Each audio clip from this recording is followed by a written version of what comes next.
Alright folks, welcome back to the Chicago Dota 2 Open, and we have reached the culmination of the day, the grand finals. Will TMCP, who have changed their name yet again, the Kachi B team, with somebody's face on top of a Spirit Breaker. At any rate, doesn't really matter. Whatever this team is called, in June they were called Please Gank Shippy.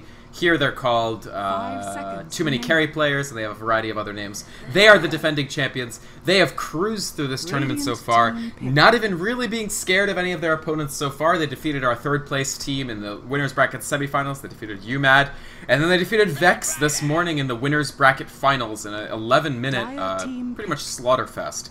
But VeXx, they're now a battle-hardened team. They played again just now in a grueling match against UMAD for the opportunity to come back to the grand finals, and they availed themselves brilliantly. They did very, very well.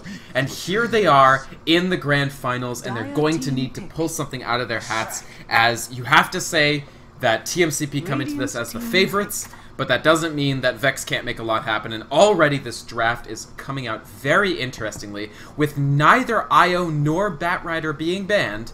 TMCP secures the Batrider first for themselves, and then they're going to take the IO. By the way, Vikramon is my name. I'm doing the casting for this tournament.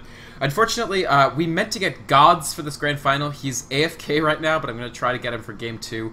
But I told the players not to wait, since I really didn't want the game to be delayed for the sake of, you know, the casting situation. So hopefully we'll get Gods for a future game, but this game 1 is just going to be me solo.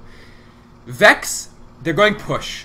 So they know that TMCP likes to go that heavy aggression approach. And so the way that they're going to try to counteract this is they're going to have a heavy pushing lineup, try to take some towers, and maybe drift into a Nature's Prophet, very strong split push, as well as semi-carry potential later in the game. IO, meanwhile, remains unpicked. VeXx Gaming, a team that's known for leaving the IO open because they feel that they have enough counteracting strategies to play against it. There was actually a case in the previous rounds, not one game that I cast, but I heard about it, in which they allowed the IO to be picked. The other team went that full CK-IO combo, and it couldn't work at all. They weren't able to get much done from it. And so, in this case, they leave the IO. TMCP once again decides not to go for it, so they haven't grabbed that up for themselves. They just take the Batrider. They feel that that's something that they're happy with grabbing. And, of course, they take that Windrunner. So Windrunner, the best hero for the player Hackleshots, who's on TMCP. He showed us the power of the Windrunner in the winners bracket finals. In fact, he won handily in a 1 vs 3 lane. So they'll be happy to take that second, as I suspect the respect ban would have come in from VeXx in the second ban phase. So Razor, Bane, Shadow Demon, and Spectre all removed. Spectre, of course, a hero that VeXx used for the previous match. It also gives them a lot of global potential, since they already have the Nature's Prophet. The combination of Nature's Prophet and Spectre would have given them a lot of ability to just globally bring people down or do a tremendous amount of damage across the map. 10 seconds and so Windrunner, Batrider, however, for TMCP, this forms an extremely solid core. Batrider, a really versatile hero. He can play in a solo lane 1v1. He can obviously play mid, which is the role he's best known for. Wow, I'll finish the thought about the Batrider, and then we'll talk about this Ursa, but Batrider, he is, you know, he can also jungle, he can even offlane to some extent. He's an extremely versatile, strong hero.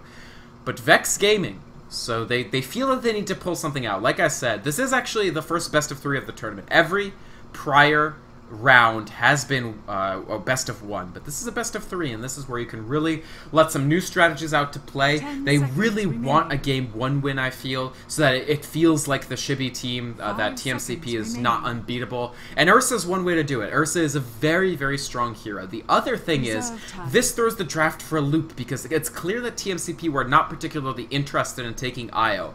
But if they don't take IO now, Ursa, IO, Nature's Prophet is an absolutely crazy combo. They can jump over with the Ursa and the IO, relocate, and oh, now I feel like they almost have to take it. I can't imagine that VeXx Gaming doesn't take the IO here. This opens up so many possibilities. They can level 1 Roshan with the Ursa IO combo, and I mean, Nature's Prophet only helps that even more. They can also jump around. I can't imagine that they don't take IO here. This is going to be so incredibly useful for them, whereas if TMCP could actually still secure the IO as a second support with the Crystal Maiden and have a very strong composition. Batrider can absolutely trash a mid lane if he just takes the IO with him, because IO can just jump over, tether the bat, and then he has enough move speed to dive you with that mid matchup handily. So I just, wow, Ogre Magi, okay, I'm completely wrong, I guess. Team pick. I really thought that IO is going to be at least picked up by VeXx, but I guess they're still trying to bait it out from TMCP. I did think that it would have been amazing with the Ursa. It opens up the possibility you're on Dire, so it's a really easy level 1 Rosh, or at least you can feint towards the level 1 Rosh, and even if you don't, it's taking it away from a team with Batrider is great, because they can still fit the IO into this composition and pick like something like, I don't know, Tiny with it, or Sven or something. I don't know. I do find it very, very interesting that nobody's jumped for this IO just yet. Lots of carries still available in the pool, by the way. So this Razor was taken out by VeXx, but that still leaves things like Lifestealer, which TMCP has loved to run, Gyrocopter, which they've loved to run and provides a lot of slows, but instead it's the Faceless Void. So both teams being very tricky, very subtle with what they're actually building. They're going to go for the Void on TMCP and the Ogre Magi for VeXx. So Ogre Magi, of course, has the stun.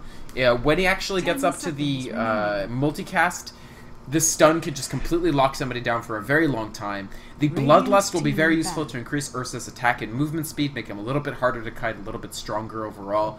Meanwhile, Faceless Void has a lot to say for himself as well. If he gets amazing farm, if they can guarantee farm for My Queen on this Faceless Void, I mean, this forces them into running a safe lane, and essentially IO no longer fits into this composition at all, except maybe as a dual mid with Batrider.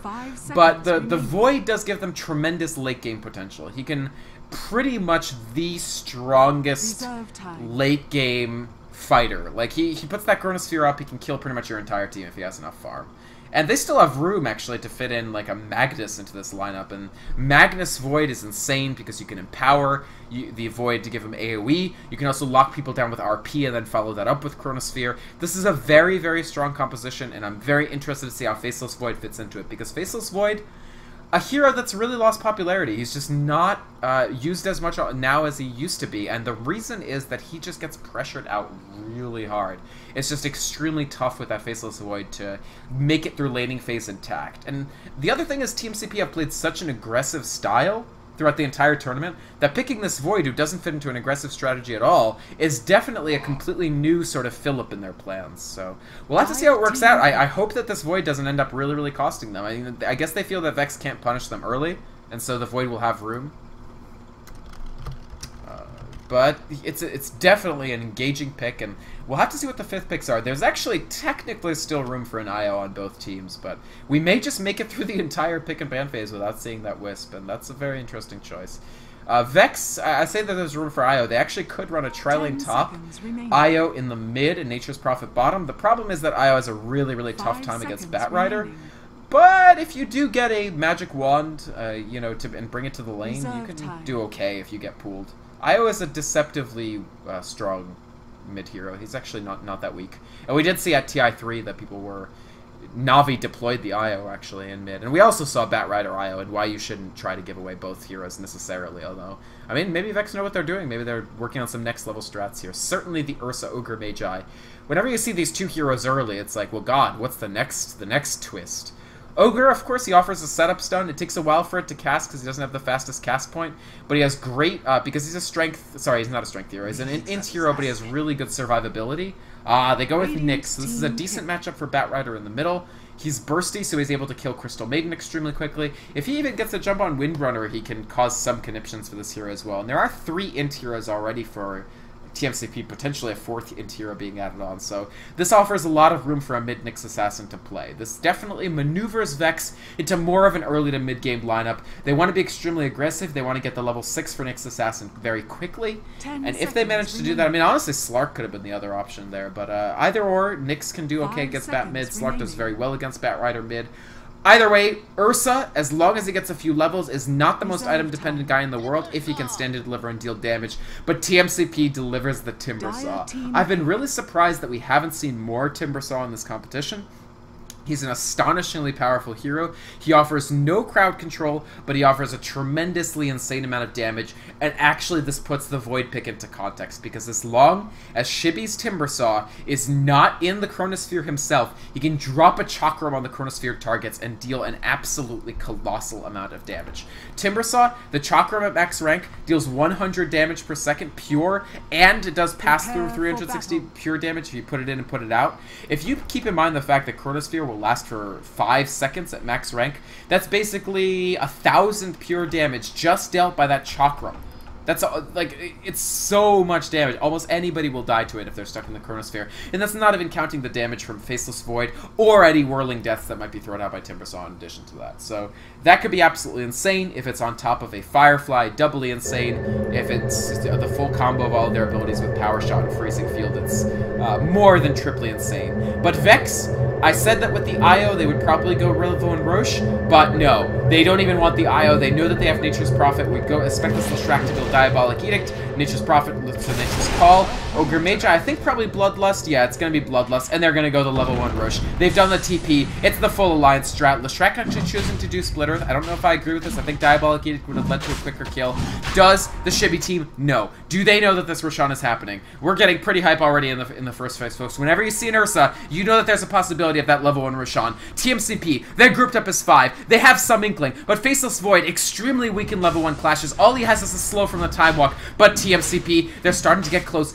Do they smell it? Is there an intimation that this Roshan is a possibility? 9006 is low. If they only had more healing, if they had the... Oh no, Chibi is in. He's already used that Whirling Death. This could be trouble. Euphorus drops already. He's in a lot of trouble. 2-0, the scoreline already. TMCP, they're cleaning up. Excellent Impale from Care Bear Dragon, but that's all he's got. Frostbite now on him. He's going to get picked off. 3-0 now the scoreline. They do manage to pick off finally the Timbersaw, but they trade 4 for it. This level 1 Roshan didn't work the way that they wanted at all. They needed some sort of faster DPS. They needed to bring it down, and they needed to screen it. TMCP, they smelled that level 1 Rosh, and that is so costly for VeXx. They really wanted to get that early advantage if they could. They spent 5 TP scrolls, so that's 135 gold for each one. Multiply that by 5, you get almost 700 gold spent right from the beginning on your town portals. You get the fact that you picked this lineup to try to do the Roshan, but in the end,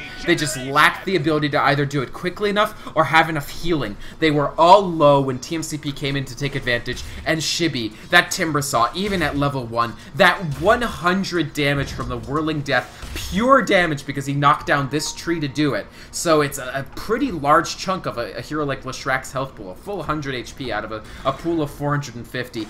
Add to that the fact that they're running the strength hero, the Ursa. Sorry, why do I think Ursa's... Why am I calling everybody a strength hero? He's an Agi hero, of course. He just has a high HP Agi hero. Nonetheless, the Whirling Death reducing everybody's stats and doing pure damage, and it was just too much. The Void, all he really needed to do was just slow there. Lots of big ticket cosmetics, by the way, in this game. We've had the full Alpine Stalker set for Ursa, so VeXx, definitely a team that likes their flashy items. They had the defense War Dog in a previous one, and now they have the Alpine Stalker set. Before my queen using the Battle Fury on Void. I like to talk a little bit about cosmetics, especially when you have as hype a start as that. I feel like we have to regain normality for a second, because VeXx, they're behind. I mean, if we look at the graph, they're behind, and then you have to realize the fact that they spent a large percentage of their starting gold to try to set up that Roshan kill, and they didn't actually manage to get it because TMCP caught it out. Care Bear Dragon, meanwhile, really struggling to perform against this Timbersaw in the mid. Timbersaw's... Oh, if he had led into that Timber Chain, that could have actually possibly been a kill. But this... I mean, you have Nyx Assassin, who's already about a half level behind. Look at that Whirling Death, and there is the Timber Chain through. Nice spiked Carapace from Care Bear Dragon. That was excellently played by the Nyx Assassin there, managing to avoid getting picked off by the Timbersaw. Timbersaw, in fact, out of mana. He'll have to try to get the rune. There's an Invis rune bottom that he would need to recharge his bottle unless he decides to just Bottle Crow. Meanwhile, the bottom lane is the other one we want to watch because it's extremely important to make sure that this Void is able to farm, if at all possible. And right now, not fantastic. 6 for 3. 906 is actually 9 for 0 on the Ursa, so he's farming a little better. Ursa a little bit less item dependent on Void, although you still definitely want farm. They probably want more from this trial lane if they can get it, but it's going to be difficult. The fact is, Void already has rank 2 of Backtrack. It's a 15% chance to dodge anything. Most importantly, when I say anything, I mean the Ogre Magi stun. If Fire Blast is backtracked, they simply do not have a chance to kill this Void. 906, looping around. He knows Crystal Maiden is slow. He wants to pick her off if she can, but good instincts by MQV. He peels back, and he's more or less completely safe. Meanwhile, in the mid lane, Nyx is doing okay, but the fact is Nyx is a hero that struggles to out-win that mid lane. He really wants to just hang on and just do okay. The flip side is Timbersaw is going to get his items. He's going to be able to last hit just fine enough, and he's actually the best farmed person on the map. Highest net worth, already participated in a kill and 2 assists. He did die, but not before really cleaning up that early team fight, which is just the AoE is so good from Timbersaw, and the pure damage that he deals is just so absolutely astonishing. Meanwhile, for my queen, I mean, going that defensive build that we talked about for Void, he gets the 3 backtrack, now a 20% chance to dodge. MQV playing keep away with the Crystal Maiden. He's doing a really good job of not getting himself in harm's way. He hasn't stacked too much on the jungle camps yet, but it's okay. It's a level 2 Crystal Maiden, providing that Brilliance Aura. A little bit of extra mana for Timbersaw is not by any means a miss, and they'll be happy to get that, even if the Crystal Maiden remains under level. Bat Rider, meanwhile, he's in the jungle. Oh, we have an engagement top. Lights! He gets outplayed a little bit. The Nature's Prophet gets killed by Windrunner. He's going to buy back. He's going to try to TP in and try to kill Hackle Shots, but he misplays a little bit. He doesn't quite find it. He doesn't land the Sprout, and that's a buyback and a kill. Hackle Shots Windrunner managing to secure that up for himself. A little bit of trouble for Barbarleo in the jungle here, but he's alright. Windrunner getting on the board as well. 3-0-1 now. This is troublesome if you're VeXx. You know how much this Hackle Shots Windrunner can do. You know that he cleaned up your tri-lane last time, and Nature's Prophet got so close to outdueling him there. Lights gets trapped again. The Shackle Shot is there. Shibby just gonna clean it up, and the Timbersaw gets a kill with the Haste Rune as well. Now 3-1-1. This build that just does so much damage with Whirling Death near trees, and Nature's Prophet, he now bought back and died twice in that fight, and died once in the Rosh. And so for my queen, however, in a bit of trouble on Faceless Void, he gets brought down by Ogre Magi, the DOT damage from the Ignite. So at least they get Faceless Void for their troubles. That's an important kill. They've got to make something happen, but Euphorus is in trouble. There's the Chakram from Shibby. There's the Frostbite. Shibby's still got a lot in the tank, but they do throw out the Split Earth onto him. The 006, he wants to get on him, but Shibby's a little bit too fast right now with the Arcane Boots. What a shot on the Chakram. Now 906, he's trapped in the Frostbite, and the damage is just too much. They're underestimating just how much this Timbersaw can do. At least Vendetta is enough to pick him off on the back foot. 7-3 now the scoreline. VeXx in a lot of trouble, but Care Bear Dragon, if he can land this Impale, all he's got to do is target TMQV, but he doesn't. Does he not have boots? No boots for the Nyx Assassin, doesn't let him chase down the Crystal Maiden. MQV walks away from yet another fight that you'd expect him to die in. 2-0-2 now the Crystal Maiden. For my queen, he does die in that fight finally. An important kill for VeXx, but he's level 6. This could actually still get scarier and scarier for VeXx. They've got 4 down here. Shibby has not yet returned. Where the hell is Shibby? He's in the fountain. He's got his Arcane Boots. He's got his bottle. This is already a pretty... Oh, nice. They finally find MQV. They get the Fire Blast Split Earth combo. That'll run them completely out of mana, though. They've got nothing left in the tank for another attempt. Phase Boots being built up on Ursa. A critical item for him to be able to chase. And VeXx, they're looking to stabilize. Honestly, this is already a lot more stable than their last game against TMP... I can't remember what the name is. TMCP. Ursa, just trading hits before my queen, throws out that Earth Shock. Pretty powerful slow and damage, honestly, but he gets frostbitten again. They're in a bit of trouble, because Shibby is pretty deep in. Ursa hitting once more on Crystal Maiden, but there's that Chakram. It's just too strong. There is the Chronosphere. Traps 3 in it, but nonetheless, Euphorus, he gets frostbitten. No way he makes it out of this. Shibby taking yet another kill. Now 3-2-4 on the Timbersaw. Care Bear Dragon, he's Vendetta'd up. Can they try to make something happen? Hackle Shots is very deep, trying to chase out Masterman. A Power Shot will do it. He barely misses. There's the nice stun from the Nyx Assassin. Enough damage with one more auto attack. He gets another pickoff. Nyx Assassin could yet turn out to be a very important hero in this. He does use the regen to get all his mana back, and he's been getting these pickoffs. That's very important. While Lights finds some critical room. After the buyback, after the 2 deaths, it was imperative that this Nature's Prophet find some free farm, and the departure of Hackle Shots to the bottom lane has at least offered him that. So VeXx, there's no way to color it any differently than the fact that they're behind, but they're not so behind that they can't come back. And Care Bear Dragon, turning it around. Was Barbarleo too optimistic here? The spiked Carapace to stone Shibby, and he's forced to back off, but no kill for the Bat Rider either. No Blink Dagger. He is only at about 1,000 gold. Shibby missing a hook shot there. It's tough when your Timber Chain is only level 1 or 2 to actually get that full range that you want. But Hackle Shots, he's just stronger. He's level 8 to the level 7 of Nature's Prophet, and Nature's Prophet has no items, whereas he has Phase Boots. This is actually a lot of trouble for Lights. There's the Sprout. Nicely done. The the power shot misses again. Not a hackle shot by any means. There's Fire Blast and the damage over time. Wrath of Nature comes through. Doesn't hit hackle shots. And so he can still power shot for the kill if he really, really wants to. He's a little bit too far to get it, though. And Ogre Magi forced to back off. At least they saved the Nature's Prophet. That's something. And he is now topping the last hit charts with Ursa hot on his heels.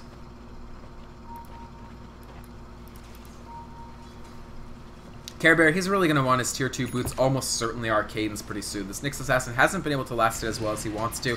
He is Vendetta up. Barbarleo could be in trouble. There's the Vendetta, does quite a bit. Does he have mana for his mana burn? He does. He's going to get it. He's going to probably get the last hit. That's an excellent kill. An important pickup. Any delay that you could put on that Batrider Blink Dagger is important, and that was a massive delay. Batrider hasn't participated in really any kills since those initial assists at level 1, and so he has no reliable gold set way back from his Blink Dagger there, since he's also taken out of all that possible farming time in the jungle. But Care Bear Dragon, he now finds himself under assault from Shibby. Shibby, he doesn't even have to pursue this. It's actually not that much mana for him to do something like that, and he just backs off.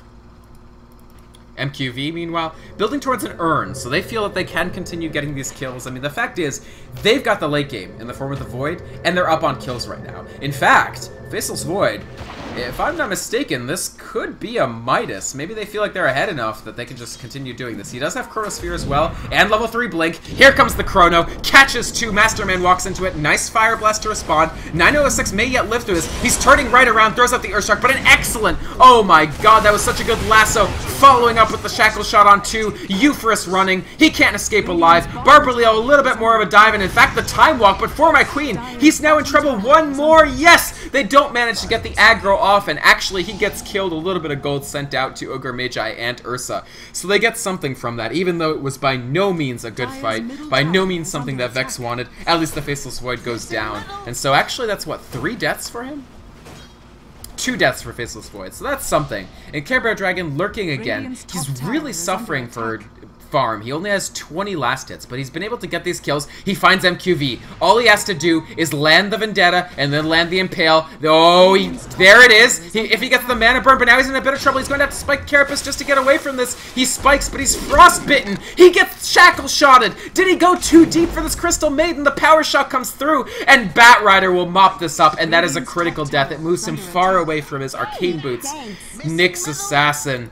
Oh, that was rough. I think maybe he should have used Impale to stun the Crystal Maiden when he saw her, and then use Vendetta to walk up to the stunned Crystal Maiden. That would let him kill her around here. Instead, the fight happened over here when Crystal Maiden was already retreating, and Batrider and Windrunner could come in, and hackle shots. He's really, really leading his team this game. After the level 1 Rosh, if this Windrunner weren't having as good of a game as he has, I would say that honestly VeXx could have taken the lead by this point. But Windrunner, 5-1-5. He's been 2-1 and 4 since the level 1 Rosh attempt. So he's just had a monster game. He won top lane against Lights early on. He's really held back Care Bear Dragon. He's been an enormous presence in the team fights, and he's given Shibby so much room. We see Shibby with the point booster, most likely building that Timbersaw Bloodstone that is the most common item for him. Timbersaw is decent. Oh, Lights in a bit of trouble here. Will they get the Frostbite? Here it comes for my queen. Still has the Chronosphere, but they probably don't even need it. He can just use the slow from the Time Walk. There's Sprout from Lights. They're just going to use the Chronosphere to cancel it. One more hit will do it. Masterman TP's into the Chronosphere, and nothing can be done by this Leshrac. Here comes Care Bear Dragon. He's got Vendetta again. Maybe he wants MQV once again, although if they can't get For My Queen, that would be even better. Keep in mind, he can backtrack the Vendetta. We'll see if he does. He decides not to go for it. He's switching to the Crystal Maiden. There's Vendetta. It's still only rank 1, but this time CM cannot escape. Split Earth secures the last hit. At least it's something. Void isn't farming right now, and you send him back probably home, or at least to the tower. Euphorus, meanwhile, trying to find an opportunity on hackle shots, but just the levels on this Windrunner. He's the second highest level person on the map. The highest level, interestingly enough, is Care Bear Dragon, because he's been able to find these kills, and especially solo kills. Rank 2 Vendetta is a huge deal. This is what they need. Oh, what a nice Impale. Shibby does manage to still get the Timber Chain off, so they can't chain up the... Oh, man. Shibby turning this right around. Whirling Death. Timber Chain doesn't quite get where he needs to go. He's actually blocked in! And Timbersaw's auto attack is so bad, but he does manage to Timber Chain to safety more or less. Chakram getting thrown out. Barbarleo in a bit of trouble, but Crystal Maiden kills the critical Leshrac there. Can they even find Batrider? They can. Lights gets the last hit. A nice power shot. Freezing Field is down. Care Bear Dragon mopped up by the Chakram. And VeXx again forced to flee. Euphorus in a lot of trouble here. Hackle shots. Setting up for a shackle again. Power shot is enough. He's now 6-1-6. What a monster player on this Windrunner. He's almost at his mechanism if he wants it. He can get a full bull. Oh, Buckler. Trouble for Ursa. He's got this. Is he building Battle Fury? I don't know. Anyway, he's frostbitten. Shibby comes through with the Timber Chain. And you know this team. You know that TMCP likes to play aggressive. Even when they have a Faceless Void, they like to play aggressive. This is what they've been doing this tournament. Is even with Gyro. They try to win 4v5 by having really big impact, really high damage heroes. And so a hero like Windrunner is perfect for this team's strategy because just by herself, she can do tremendous damage as soon as she has rank 4 power shot, and she can disable 2 people for a long time with that shackle shot. And so Windrunner, I mean, it's just such a high impact hero for them. It lets them win those 4v5 engagements, creates space for Void, and they're up 18-9. They're up a pretty generous amount in the golden XP. VeXx are hanging on. They still have opportunities to generate kills. If they could find Shibby here, that would be a big deal. Here comes Ursa. Here's the Diabolic Hit from Leshrac, but just the damage! The Timber Chain already brings one down. Flame Burst from the, sorry, I should say, what was it called? Fire Blast from the Ogre Magi, but he's now trapped in a Firefly. Double kill for Shibby, 7-2 now. Ursa forced to peel off. They just do not have the HP to live through this right now. Care Bear Dragon coming around the back. This Nyx Assassin wants more kills. Keep in mind, this is rank 2 Vendetta, but there's an excellent Sentry Ward. He's Flame Breaked back. He's going back to the tier 1, uses his magic wand, does manage to get the Impale. Actually, excellent play to avoid the Chronosphere, but his HP was simply too low. Chakram to slow the Ursa, still being chased. They've got another Time Walk available in a bit, but they're pretty deep, honestly. They're pretty deep, probably too deep, and they have to TP out of this. Shibby's gone. Barbarleo has his blink. He can get out of here easily. And Ursa, Void, even without amazing farm, at least he's contributing some Chronospheres to the war effort, and that's important. Lights, meanwhile, obviously feels that he doesn't have the time to go Midas. Completely correct to do this. He's going to go straight for the Shadow Blade, straight for some attempt at split push. And the issue, I feel, is Ursa. What do you do as Ursa here? Actually, I don't know if it's Battle Fury, because I just don't feel Battle Fury is very good on Ursa here. Maybe this could be Vanguard, but there's a big problem with Vanguard. Vanguard is amazing at blocking sustained physical damage. What it's terrible at blocking is Timbersaw, because Timbersaw's damage is pure, and he will chew through you, Vanguard or no. So we'll see what the Ursa builds, but at any rate, TMCP continuing to be aggressive. They're pushing through the tier 1. They're now up 2 towers, and wow, are they going to Rosh? They don't have any D armor yet. They have the Windrunner. I think he has most of a mech. He has all of a mech. Yeah, with mech, there's really no way that VeXx can contest this, Roshan, if they tried for it. Shibby, TMCP do have to keep an eye on Rosh just in terms of wards, but they've done a great job of that so far. Here they find Euphorus. He still only has tier 1 boots. They don't decide to jump on him. But map control. You can just see that TMCP effectively exerts control of more than half of the map, and that's a critical factor. It means that the Ursa doesn't find that much room to farm. In fact, Ursa is 0-5. Not what they were hoping for when they picked this hero. I don't know, I just still feel like the IO could have been really consequential for them in this game, but he does finish his Vanguard. It will let him live against heroes like Windrunner, against heroes like Faceless Void. Hopefully that'll be the survivability edge that they feel that they need, and maybe VeXx will be able to make a game of this yet. But Shibby, he's leading his team on the hunt. There's a shackle shot. Somehow it lands. I don't even know how. And they get the Nyx first. That's brilliant play. They know that the Nyx is key. If VeXx can't have the Nyx for a fight, they have no fight. They need both the Spiked Carapace max rank to hit a bunch of people. It's good against Batrider because you can walk into Firefly with it. They need the Impale, and they probably need the Vendetta. What a monster Chronosphere. Lands on 3. They've got Shackle Shot if they need it. Chaining it right at the end. It actually doesn't land, but 9006, the last one left alive for his team, and the blink up to the high ground plus the Timber Chain will secure yet another kill. Now 11-2 with an 11 charge Bloodstone on the Timbersaw. And honestly, even though this game is no longer especially close, folks, you have to say that it's a treat to watch this team in the full flower of their aggressive strategy, just managing to do as well as they have. TMCP, a Chicago team. We had teams from Madison do well in this tournament, Wisconsin. We had teams from Detroit do very well. But So far, it seems like the Chicago team, the defending champions, are on pace to at least go to a 1-0 lead. But let's not count VeXx out. They are not completely checkmated. They have a lot of damage potential, but they need Ursa to live somehow. He somehow has to live. And that's where I call into question this Vanguard a little bit. Maybe if he had rushed BKB, BKB stops so much of this tremendous damage chain. And BKB doesn't give you much damage, but neither does Vanguard. And so I just don't know. I feel that they probably need damage from some source, and they need survivability. It's either that, or Nature's Prophet has to lead one hell of a split push. Now let's, again, we can't count lights out. Hackle Shots just coming right through a Sprout there. Of course, Windrunner, very hard hero to Sprout as Nature's Prophet, because if he has Power Shot, he can come run right through that Sprout and get it out there very, very easily. Power Shot, of course, cancelable at any point. It seems like VeXx, oh, what a nice lasso. They find Care Bear Dragon again. This Nyx Assassin who had such a good early game. Excellent Vendetta, but the even better placed Sentry spots him out. Finds the last hit when he almost escaped. Windrunner going for Shadow Blade, so Hackle Shot's going to set himself up so easily. He decides that he wants damage. Usually what you go for is a Force Staff on Windrunner, but here he's decided to opt for the Shadow Blade, which will actually give him just as good positioning and more damage, which he wants to just overwhelm VeXx. VeXx right now, again, survivability is the concern. They don't have a mechanism. They don't have a pipe. Pipe would be really good against Timbersaw as well. Against, well, really the entire team of TMCP. And Nyx has just been completely stopped. He was level 11 when the highest level hero on TMCP was level 9. Now he's still level 11 and their highest level hero is 13. So TMCP have managed to nullify the one big advantage that VeXx were relying on. And this lack of tier 2 boots is also hurting them. They have one Treads, one Phase, and one Arcane boots. But maybe Lights can still make something happen. He still has a lot of split pushing power in this Prophet. He does have Basilius and Shadow Blade, which is the core of any successful split-pushing Nature's Prophet. And let's not forget, in the last game we watched, Lights had one of the absolute greatest Storm Spirit performances that I've ever seen in watching professional or amateur Dota. He really took his team all the way. And he hasn't quite been able to replicate that in this game so far. But he does have good farm. I mean, he's the highest net worth on his team by some margin.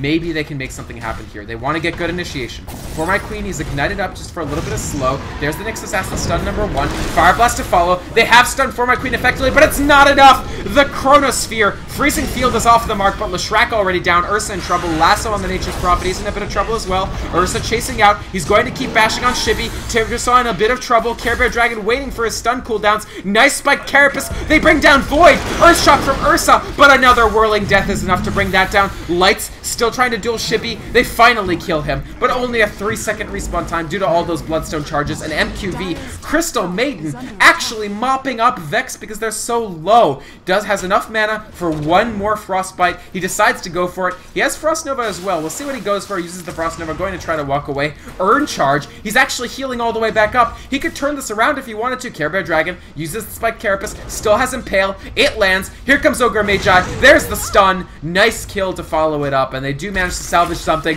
But here comes Timbersaw. Here comes the big bad Rizrak, the Goblin Shredder, and he's ready to toss out a Chakram. He could kill Care Bear Dragon. It's off the mark. He manages to just hit Leshrac. 9006, he wants to make something happen, but he has no repositioning.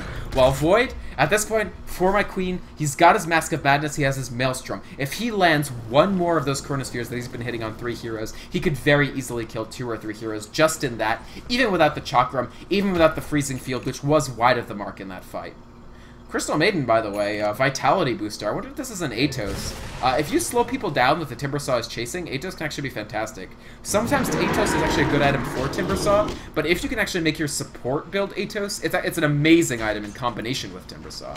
So we'll have to see what Crystal Maiden goes for. Yeah, it's Atos. I love this. I think Atos is an extremely underrated item.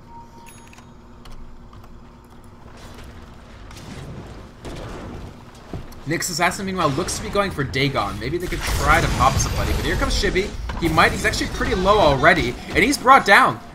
What the hell killed him so fast? Bloodstone! Haha! He uses the Bloodstone Suicide to ensure that the team doesn't actually get any credit for killing him. So that's neat. The flip side is he's all the way back down to 5 charges on the Bloodstone, so that's really not a lot. Doesn't reduce his respawn time by all that much, although his respawn time isn't even that high just yet. But it's a nice deny. It doesn't give VeXx any gold for killing him. They did get all that streak gold already, so he's not giving them as much gold in that respect, but it's still a great deny, and he's building towards what I have to assume, it could be either Shiva's or Sheepstick, but I think Sheepstick would be much stronger, since there's really no danger of BKB coming up on any of these VeXx heroes anytime soon. Alright. And 9006 beating down upon these creeps, trying to farm up. The issue is Ursa needs damage and he needs survivability, so he's going to want BKB, but he's also going to want more than that. And meanwhile, TMCP, they have enough regen that they can just keep this Chakram up for a long time and deal tremendous damage to Roshan, even without any armor reduction. Just look at how fast this little dude drops. They don't have any armor redux, and just look at how they just burst through his HP. He just, I have to guess, probably still on Shibby, but if they could put it on Faceless Void as well. It's going to be on Void. I mean, he does have Mask of Badness. He could get brought down, and Aegis will definitely help with that. And TMCP, I think this resumes their aggressive posture. They were forced to take a break. VeXx, meanwhile, they smoke. They're going to try to loop around, so you see them painting the loop around position. They're going to try to catch TMCP from the back, and honestly, a really good initiation could still turn this. A really, really great initiation could be just what the Doctor ordered for VeXx. Right now, the Timbersaw is just really big, the Windrunner and Faceless Void are getting scary as well, but here they go. For my Queen in the backcourt. Have they spotted him out? There's the Vendetta, not backtracked, Impale not backtracked. They pop the Aegis extremely quickly, but here comes Timbersaw, here comes Batrider, the freezing field to follow. Care Bear Dragon in so much trouble. 9006 getting brought down. It's 4 for 1 in the Aegis, and Lights actually 5 for 1 as they chase him down as well. They don't use the Chronosphere. The mechanism keeps them back up, and that may have been the last gasp for VeXx in this game 1 of the Grand Finals, as they just don't have the survivability, especially after the hackle shots come down from that Windrunner. They've played well. That was honestly one of the best initiations they could have hoped for. If there wasn't Aegis on Faceless Void, they would have been in much better shape. But there was. It's pointless to talk about what-ifs when there's a team bearing down upon your front door. And only 3 seconds for the Ursa to come up, 15 for the Nyx, 16 for the Aegis Prophet. He's got this Necro. He understands that their only hope lies in split pushing, but will it be too little too late? That's the question as TMCP heads for the racks. They're beating it down. It's about halfway down. Euphorus lands a stun on MQV's Crystal Maiden. Here comes Ursa. He's got a little bit of move speed. He wants that BKB. Nice Impale on 2. Mana Burn, but he doesn't get the Spiked Carapace off. Here's the Chakram combo that we were talking about. Shibby does get himself chronoed, but the Shackle Shot again. This Ursa's locked down. He actually gets time locked a couple of times while Timbersaw takes everybody apart in the front. And there goes the team. There goes Lights on Nature's Prophet, really trying to fight it out and not able to get the split push going. And only Euphorus is left to watch the ruins of their middle lane as TMCP bursts down those final racks and then backs off, most likely, as there's really no reason to commit any harder, but there's no reason not to either, I suppose. They've got Atos on Crystal Maiden, 10 charges for Urn. You can't overestimate, honestly, how strong it is to have the level of sustain that they've earned. Take a look at just the items across every single hero as a result of the amount of gold that they've earned. They've got Mech for Windrunner. Keep in mind, VeXx hasn't been able to earn a Mech. They've got one Arcane Boots, plus the amazing levels on Crystal Maiden means that she's getting 9.0 mana regen per second, as well as giving 2 for an entire team. Euphorus, you can just see he really can't do it here. He gets a multicast that at least lets him walk away. In 9006, this Ursa, he's even with phase boots, he just gets completely locked down. Bloodlust to help him a little bit. Care Bear Dragon trying to chase, sets up the Impale, forced to cancel. Still has some time on the Vendetta. He is finally getting close to that Dagon, but not quite close enough. And Light gets completely caught out in the back with a lasso, caught out again, out of position, and Nature's Prophet goes down yet again. But like I was saying, with just this Urns, they basically never have to take a fight without full health on everybody. Because Urn is a very potent heal, and you could just, yeah, I mean, look, he's just going to heal For My Queen all the way back up to full. This Mask of Madness, as long as you live through a fight, you're just ready for the next fight. You're completely fine. I'll return the favor. 4-staff Blink Dagger built on Batrider. They're just getting enough farm for everybody. Crystal Maiden has higher net worth than Ursa does. That's not a good sign. Nature's Prophet is higher than CM, but he's lower than the other 4 heroes of TMCP. And so VeXx, it has to be a miraculous team fight, and they don't really have team fight ultimates.